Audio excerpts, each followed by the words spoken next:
सभी को नमस्कार। मैं हूं विकास कांगड़िया। हम बात कर रहे थे इतिहास की, और इतिहास में हम पढ़ रहे थे मौर्य काल।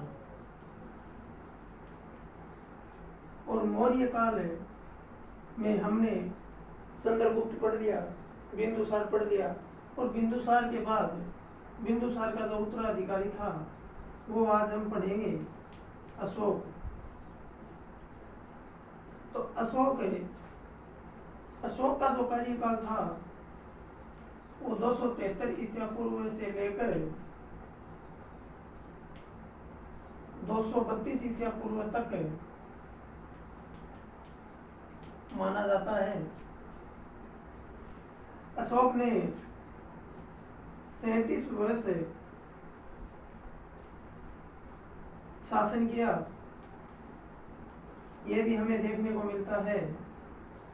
अशोक के पिता का नाम बिंदुसार और माँ का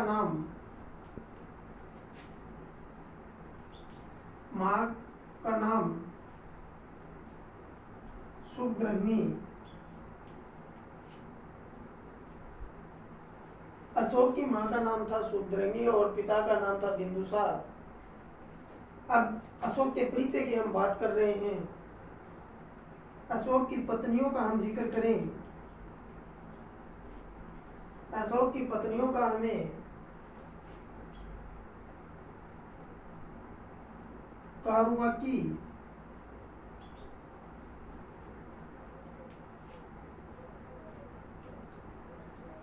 असंमित्रा, असंधिमित्रा,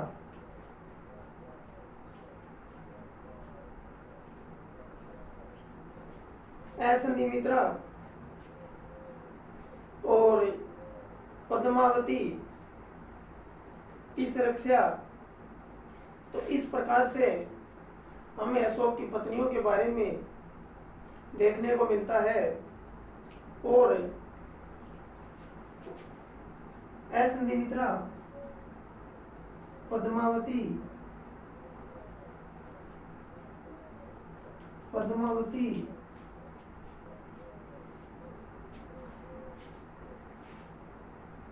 की सुरक्षा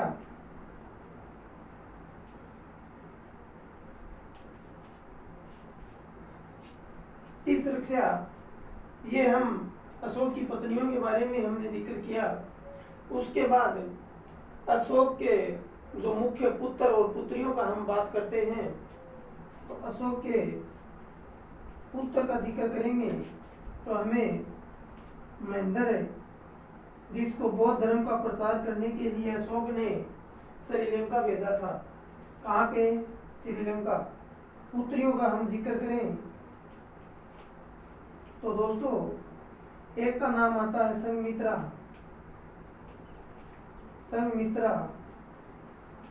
ये दो नाम आपको याद रखने हैं, क्योंकि बौद्ध धर्म का प्रचार करने के लिए महेंद्र और महेंद्र की जो बहन थी संघमित्रा, इन दोनों को श्रीलंका भेजा था बौद्ध धर्म का प्रसार करने के लिए। और इसी के क्रम में हमें अशोक की एक दूसरी पुत्री जिसका नाम था चारुमती,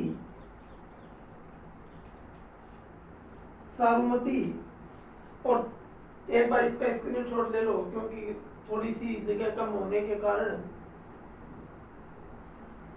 एक बार इसका स्क्रीनशॉट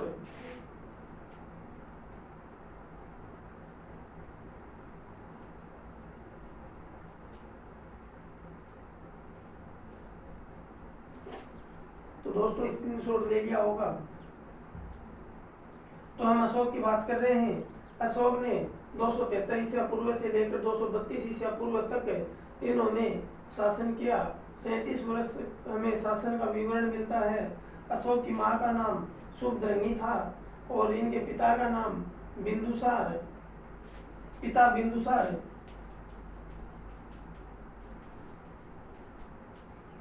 और मौर्य काल का ये बहुत ही प्रतापी शासक मौर्य काल का यही माना गया है। अशोक के बाद में मौर्य काल पतन की ओर अग्रसर हो गया था। और इनके पत्नियों का हम जब जिक्र करते हैं तो कारुवाकी, असंगिमित्रा, पद्मावती, तिसरक्षा, तो इस प्रकार से हमें प्राचीन समय में बहुत ही एक एक शासक के अनेक पत्नियों का हमें उल्लेख मिलता है, लेकिन जो मुख्य मुख्य उनका हम जिक्र कर रहे हैं। तो अशोक के पुत्र का नाम महेंद्र था और पुत्री का नाम संघमित्रा, जिनको श्रीलंका भेजा था, लेकिन एक पुत्री थी जिसका नाम था चारुमती। तो चारुमती का हम जब जिक्र कर रहे हैं तो देखो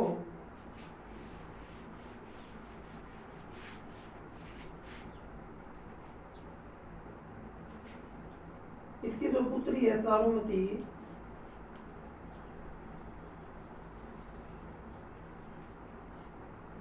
चारुमती का विवाह नेपाल के शासक है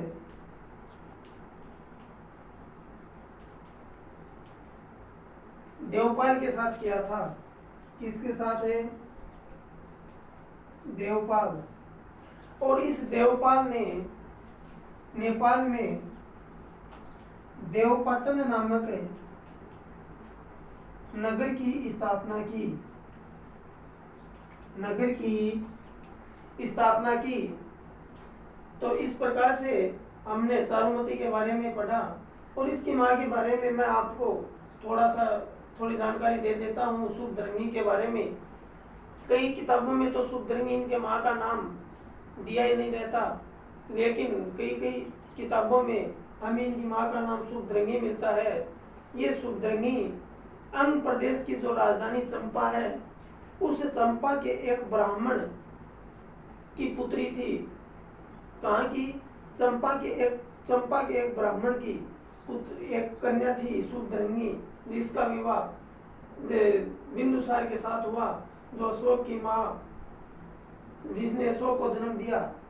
तो देखो अब इस अशोक के आगे का जो विवरण उसके बारे में हम पढ़ रहे हैं। अब हम बात कर रहे हैं अशोक के उपनाम। अशोक के उपनामों का हम जब जिक्र करते हैं तो अशोक का नाम हमें दिव्यावधान में देव नाम प्रिय, देव नाम प्रिय और देव नाम प्रियदसी, मतलब देवताओं को प्रिय, देव नाम प्रियदसी, ये हमें दिव्यावधान में मिलता है। और इसी प्रकार अशोक नाम कहाँ पे, ये बहुत ही महत्वपूर्ण जानकारी। तो देखो अशोक नाम कौन से अभिलेखों में, तो देखो मास्की, गुर्जरा, नेतुर,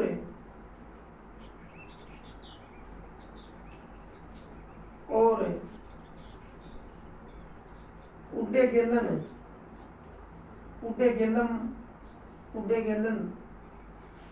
तो हमें अशोक नाम मास्की अभिलेख में, गुर्जरा अभिलेख में, नेतुर अभिलेख में और उड्डेगेलम नामक अभिलेख में हमें अशोक नाम देखने को मिलता है। और इसी प्रकार अशोक को अशोक वर्धन भी कहा गया है पुराणों में। अशोक को अशोक वर्धन नाम हमें पुराणों में देखने को मिलता है। पुराणों में तो अशोक के ये अशोक वर्धन, अशोक मास्की, गुर्जरा, नेतुर, उड्डेगेलन नामक अभिलेखों में हमें देखने को मिलते हैं। देवनाम प्रियदसी, ये जो नाम हैं, उपाधियां हैं, ये हमें दिव्यावधान में देखने को मिलती है। तो दोस्तों एक बार इसका भी स्क्रीनशॉट ले लो। स्क्रीनशॉट ले लिया होगा ताकि आपको नोट्स बनाने में कोई दिक्कत न हो।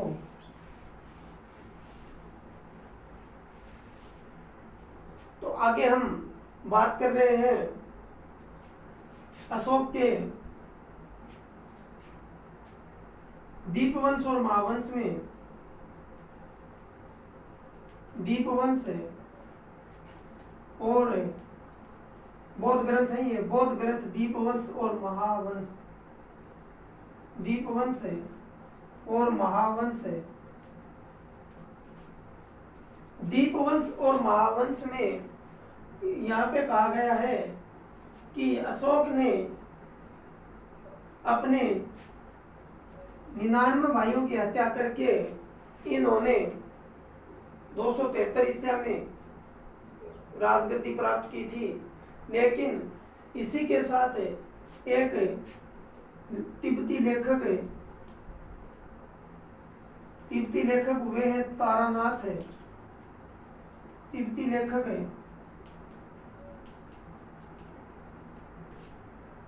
तारानाथ हमें कहते हैं कि अशोक ने अपने 6 भाइयों को मारकर राज्याभिषेक किया था। ठीक है, इसी के साथ हम बात करें पीलनी की। पीलनी के अनुसार, पीलनी एक विद्वान है, पीलनी के अनुसार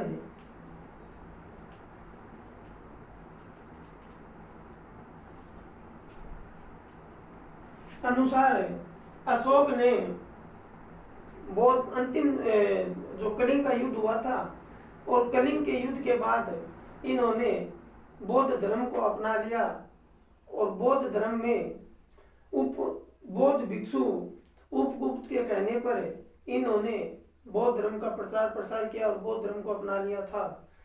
तो इससे आगे का जो पार्ट है वो एक बार देखो, स्क्रीनशॉट ले लो इसका, उसके बाद आगे हम बात कर रहे हैं।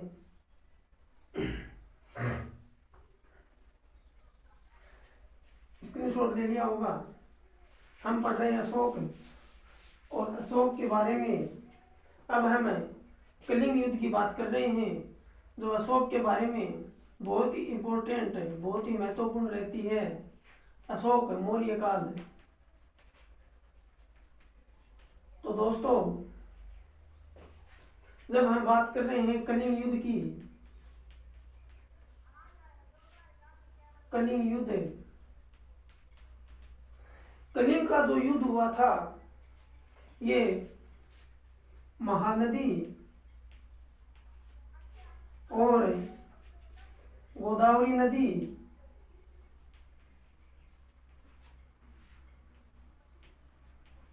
के बीच का जो क्षेत्र था, इस क्षेत्र को कलिंग के नाम से जाना जाता था। और ये जो कलिंग था ये उड़ीसा में था। ठीक है दोस्तों, ये उड़ीसा में था।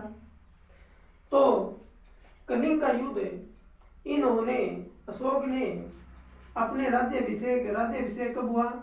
269 ईसा पूर्व में, और इसके 8 वर्ष बाद, मतलब 8 साल बाद 261 में कलिंग का युद्ध हुआ।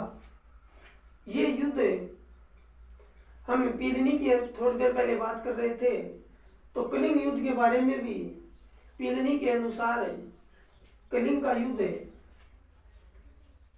व्यापारिक दृष्टि से, व्यापारिक कारणों से या दृष्टि से, और यहाँ के हाथी बहुत प्रसिद्ध थे, तो हाथियों के लिए, हाथियों को प्राप्त करना चाहता था, तो इन्हीं कारणों से कलिंग का युद्ध हुआ।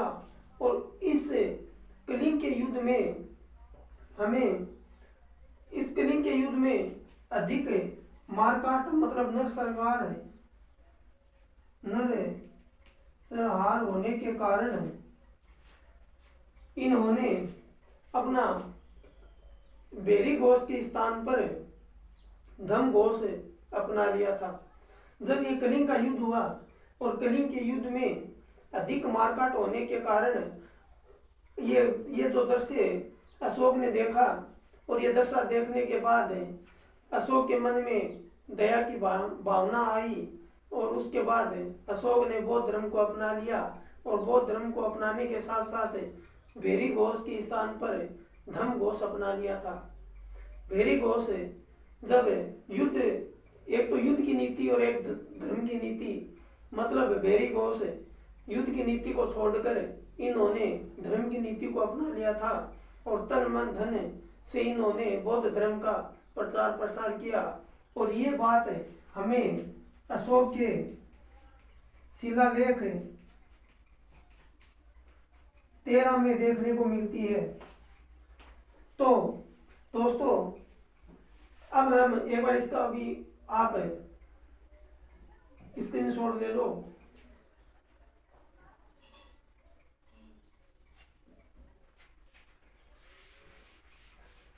अशोक ने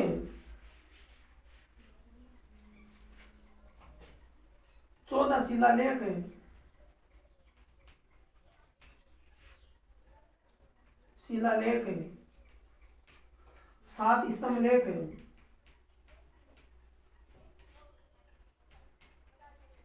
और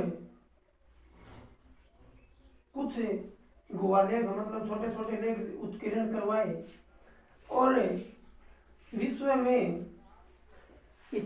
के इतिहास में पहला अशोक एक ऐसा सम्राट था, ऐसा राजा था, ऐसा शासक था जिन्होंने शिलालेख और स्तंभ लेख मतलब अपने जीवन की और शासनकाल की घटनाओं को उत्कीर्ण करवाया, मतलब लिखवाया। तो अशोक ऐसा पहला सम्राट था। तो दोस्तों कल हम बात करेंगे 14 शिलालेख और 7 स्तंभ लेखों की। जैसे हम बात करेंगे 14 शिलालेख कौन कौन से, तो एक एक 14 शिलालेखों के बारे में मैं बताऊंगा आपको। जैसे पहला शिलालेख में इन्होंने पशु हत्या पर प्रतिबंध लगाया था। इसी प्रकार दूसरा जो शिलालेख है उस शिलालेख में इन्होंने कहा कि पशु और मानव के लिए चिकित्सा की व्यवस्था होनी चाहिए। और इसी तरह हम बात कर रहे हैं 3 की, तो तीसरे शिलालेख में इन्होंने 3 अधिकारियों की नियुक्ति की, मतलब रज्जुक, प्रादेशिक और यासुप। इस हिसाब से इन्होंने इन 3 अधिकारियों को हर 5 वर्ष में जाकर प्रांत में जनता की जो हलचल है उनकी सूचनाओं के लिए इन्होंने 3 अधिकारियों की नियुक्ति की। तो इस प्रकार से हम 14 शिलालेखों के बारे में पढ़ेंगे, क्योंकि अगर आज हम अशोक को पूरा टॉपिक हम पढ़ेंगे तो ये एक बड़ा वीडियो बन जाएगा। तो दोस्तों बड़ा वीडियो नया बनाते हुए फिर भी बड़ा हो गया है, तो ज़्यादा बड़ा नया बनाते हुए हम 2-3 पार्टों में इसको पढ़ लेंगे।